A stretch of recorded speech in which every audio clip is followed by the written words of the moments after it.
welcome to Turn the Page, the official podcast of the Syosset Public Library.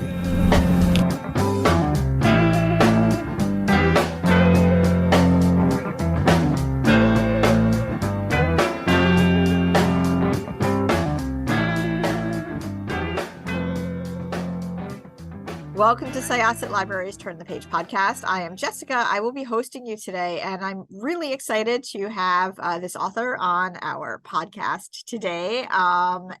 This is one of the twistiest, craziest books I have read in a very long time. So why don't you introduce yourselves, tell everybody who you are and about this book. Okay, I'm Shari Lapena, and I'm the author of several #1 international bestsellers. My latest book is called Everyone Here is Lying, and that's what we're talking about today. It's a twisty page turner about a 9-year-old girl, Avery, who goes missing from the family home. And she's home because she got sent home from school for misbehaving. She's not supposed to be at home. And her father is supposed to be at work, but he's actually been off with his lover who's just dumped him. So he comes home to be alone and unexpectedly finds his difficult child there. And they get into an argument and he hits her. And then not long after that, the brother comes home and can't find her. And the girl's missing and the police start to investigate. And everybody in this book has something to hide. So I thought that it was a good way to start the book. You start the book really with the affair. And then, Avery goes missing directly after. So, you already know some secrets that are happening. That William has just been dumped.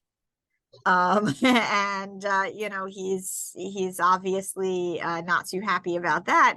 But Nora is also hiding something because she is obviously having an affair. She'd like to think of herself as more of an upstanding person who would not be this type of person, but she is having an affair with William. And they both have families. They both are, or at least Nora seems aware that this situation could be harmful to her family. And William's got his own thing going on, and there's just so many characters that sort of add to the layers of the story. Both Nora and William have a son and a daughter. They both have their own secrets. And it's really just a nice web of, following the secrets to figure out what's going on. So I think one of my first things I want to do is, first of all, congratulations. This book is great. Everybody's talking about it. I was actually just in the break room at work. One of my coworkers was reading it and I was like, I get to talk to the author in a few minutes. Very exciting. But with all of your books, and this one, how do you sort of decide where the characters are standing and what they're hiding, and what the flow of, I don't want to say the flow of deceit, but the flow of twists and turns is going to be? Because I imagine that must be very difficult to kind of keep track of all of the left and right turns.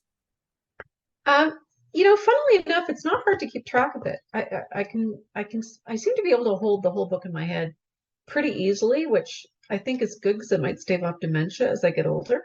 It's like learning a language. But I don't know how to explain how I do it. Like I don't plan it out, so it grows as I write it.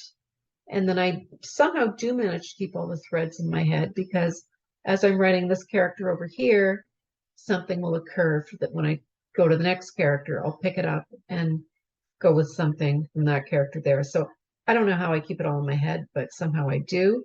And I don't have anything written down and follow this path and follow that path, because I don't know what those paths are. But I do manage to keep it straight somehow. I have to say, I definitely applaud you. So you don't have like a Shari Lapena board where you go in No, and you're no, just like, oh, okay, so I don't. follow Michael today, but we have No. to look in on Derek. It's that's amazing that you have like that, it's like you have this action movie going on in your mind and Yeah, you're able to remember all the plot points. I know. And well, I have been told before that I should have a murder wall. Claire McIntosh told me to have a murder wall. And I did do that. I did put up a big piece of paper and I did try and get the post-it notes on, but I couldn't think of anything to happen. I can't think that way. If I have these two characters and the dad hits the daughter, I can't think about what happens in the middle of the book. I have no idea. Because unless those characters take me there, I don't know what's going to happen. So I guess my next question is, did you know who done it in the very beginning? Were you like, did you know you knew where point A was going to begin, but did you know what exactly had happened when you started writing the book, or did the characters just sort of bring you there? Yeah, I never know the ending when I begin. I don't even know the ending in the middle. I don't usually know the ending until the very end. Um, this one was a little different because there's sort of a big twist. But generally I don't know what's going to happen. I I love that. It's so funny the terms plotter and pantser have come up so much. I personally refer to what some people say pantser is a MacGyver writer, where Yes, solve the you're problems as they arise. Yes, solve the yes. problems as they arrive with the tools Mhm. that you have. And Yeah. I think that it really lends itself to a very suspenseful story, especially, I think that, and that's not to say, there are books that are very well plotted out that I love. But I think you can definitely feel immediacy when Mm. the reader, no, like when the writer, I should say, seems to be hearing the characters tell their story as it's happening. And I Mhm. got a lot of that. There were a lot of characters that I ended up just really liking. A lot of characters I didn't realize were really going to be significant. I really liked Avery's brother. I thought he was interesting. Mhm. I liked reading him, I should say. Yeah. Yeah. I thought that he was a very interesting character. I thought that there was a lot of depth to everything. And even, one thing I kind of picked up on, and I don't want to give too many spoilers, but you do mention, or rather it is mentioned, and it is known in the story that Avery had a lot of trouble in school and she didn't have a lot of friends. And there's an interaction with a girl who she did consider her friend in the girl's family, and the girl's family, like the father is like, oh, I think that girl was a bad influence on our daughter. And it really was like, it felt so real that I Real. scream at him and be like, hey, like, this is a 9-year-old child, like, and clearly things are not right. Like, maybe you should be looking, like, not necessarily blaming Avery. Maybe you should be like, what is the situation that this kid is in? Um, Mhm. yeah, it felt very real. Again, I loved it. Did new characters introduce themselves to you as you were writing? Yes, they did. Well, so we start off with the couple with the affair. Obviously, the mother of the child comes in. Obviously, the detectives come in. The brother comes in, and I found him interesting as well because he feels very responsible. He's supposed to walk her home, um, and he feels really responsible and guilty because he's the very well-behaved child. And quite often in families, you'll see, siblings, and one will be very well-behaved and one won't. And he took on a lot of the stress in the family, I think, and felt very responsible and very devastated by everything that's going on and very afraid. He's in a very difficult spot because he has to talk to the police and he doesn't really want to tell what's been going on in the family. And yeah, he was interesting. And so he came along, and then the woman who's having the affair with William. I wanted to look at her family. And when I started, I had no idea what her family situation was, except that she had children and she wanted to break off the affair because she didn't want her family finding out. And then I started, going around in her head and thinking, well, why is she unhappy in her marriage? And then I start to look into that and I find things out and she grows from there. So, I liked how their families seemed to mirror each other in a mhm. way. Like, again, I liked that, it's like, here are these two people and they're both a parent of a son and a daughter. And, I think that in a way it did kind of add to sort of like looking at one family and then looking at the other family and being like, well, they're very similar and maybe there are things that brought them together, but also they've got their own thing going on. They're also very different. Yeah. There's Yes. no two families are alike. They're all completely different. The dynamics in any family is different from the dynamics in any other family. And that's what makes it so interesting. They're all so different. And the more people in the family, the more dynamics that are going on, and the more people interact, the more can go terribly wrong. So, And it did. yeah, they always do with me, right? So I guess one other thing I just kind of want to talk about is the police part of it. The detectives, was one voice stronger for you than the other? And how was it? I mean, how is it writing a story where your characters are hiding things from you, the writer, and you're finding them, but also you have to write the detectives that are trying to figure those things out? Hmm. Well, it's tricky because I'm yeah, the detectives. To answer your first question, Gully, the female detective who's more junior, was the one that I most identified with. And I wanted her, being the younger one, she was really the smarter of the two. And that was pretty apparent to everyone right off the bat. She was the more experienced, the more intelligent. You think that she's going to solve the case. But I don't want to give any spoilers away, so I can't say what I was going to say. But yes, she's interesting, and but my focus is generally on, they're not police procedurals. There are police in there examining what's going on, but my focus is more on the other people involved in the crime. But I need those detectives there to put this intense pressure on the families involved. And it's fun to go along with them and see if they can figure things out. I like that. That's really cool. And I didn't mean to prod you into any spoilers. Mhm. So I guess, another just thing, how do you keep writing suspense fresh? How do you keep it's I mean, it's one of my favorite genres, thrillers, domestic thrillers. Mhm. And sometimes I think you assume that you've done it all, you've seen it all. In your mind, as you're writing these stories, how do you keep it fresh? How do you decide, well, I'm not going to reuse a trope or a plot point? Mhm. Or do you just find that it happens?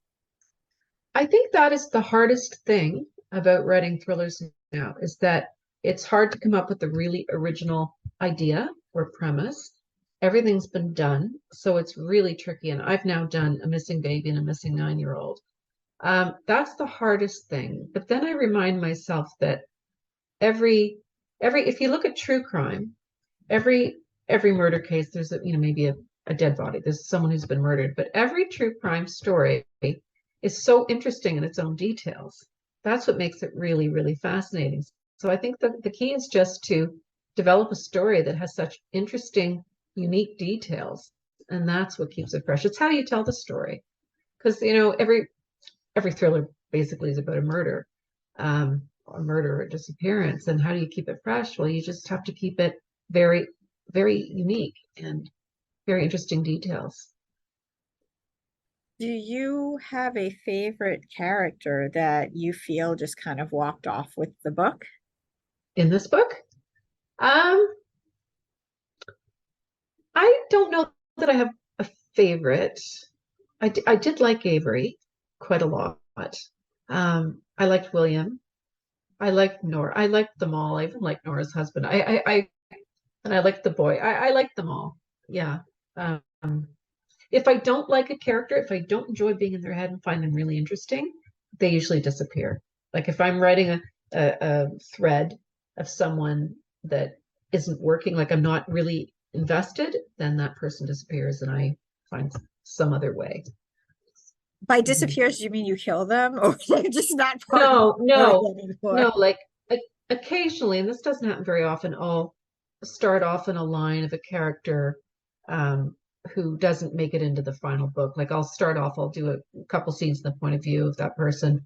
And if I'm finding they're not speaking to me, they're not going anywhere, they're not coming up with anything interesting, then I just delete them and I find another character to go with. Did they ever pop up in any subsequent stories? No, well, I had the same detective in my first two books. Um, but then no, they don't pop up again. Although I'm thinking, maybe they should. I don't know. I might do a sequel of something someday. I've had lots of requests for sequels. But I would imagine you'd kind of need that spark because you seem to, when you talk about a character not working, you know, you, and just sort of reading the way and how naturally your stories seem to flow and twist, I get the sense that a sequel for the sake of a sequel wouldn't work so much as that spark would just kind of need Yeah. to click in your mind. Yeah. So I would never do a sequel for the sake of a sequel. It would have to be something that really interested me. And I can always do that as a standalone. So I don't see sequels in my future, but I do get asked a lot. So what are some things that you're reading? Like, have you read anything recently that just kind of knocked your socks off? Yeah, I've read, so right now I'm reading the new Abigail Dean book, which isn't out yet, but I had previously read Girl A. Do you know Girl A? By Abigail Dean. I loved Yep. that book. I thought it was brilliant. And I also loved Strange Sally Diamond by Liz Nugent. And I was thinking about that today because they're both about very dysfunctional families. They're both very dark, um, very dysfunctional families. And, that's what I find interesting, really. So it's not surprising that I like those two books a lot. I mean, I'm sure there are people who want to read about functional families, and it's always very funny to me. I mean that people want to read about functional families because I guess I don't know, maybe that might make people feel good, and I apologize if that's your game, listening to this podcast. But it always makes me think about how, like this sort of debate I'd have with my own parents, where sometimes they'd watch something on television, they'd be like, oh, well, whatever happened to things like Ozzie and Harriet? And I'd be like, Ozzie and Harriet didn't really exist. Like, that was a lot of propaganda for how a family was supposed to be modeled. And like, Yeah. a lot of therapists were paid very, very well because families were supposed to be Ozzie and Harriet, and their kids Yes. were like, this is not my life. Yeah. And I think what's interesting now in writing thrillers or in writing any kind of fiction is we've taken that veneer off of that falseness, that fake propaganda that you describe. Families aren't like that. They never were like that. So we've gotten rid of that layer of falseness. And then you have the stories that talk about how things really are, but then you have the deeper, darker ones, which is people like me who look more deeply into the darkness. And then you have the Liz Nugents and the Abigail Deans who look even more deeply into the darkness. So yeah, there's a lot of darkness out there. Well, are you working on another book at as we speak, or are you going to take a break? I don't really have time for breaks. I do a book a year, so I've already written my next book, and it's in with my editors right now, and I'll get the edits back soon and work on that some more. But it's again a twisty. It's set in a rural community this time, but it's quite a twisty murder mystery again. So it's fun. Very good. Well, thank you so much. This was a lot of fun. Thank you for writing this book. And thank you for chatting with us. Oh, my pleasure. Thanks for having me. Come back sometime for the next one. Oh, come back for my next book if you'll have me, for sure. Of course. All right. This was Jessica with Syosset Public Library's Turn the Page podcast. Our guest today was Shari Lapena. And we are going to close this chapter of Turn the Page. It's time to close this chapter of Turn the Page. Join us for the next episode.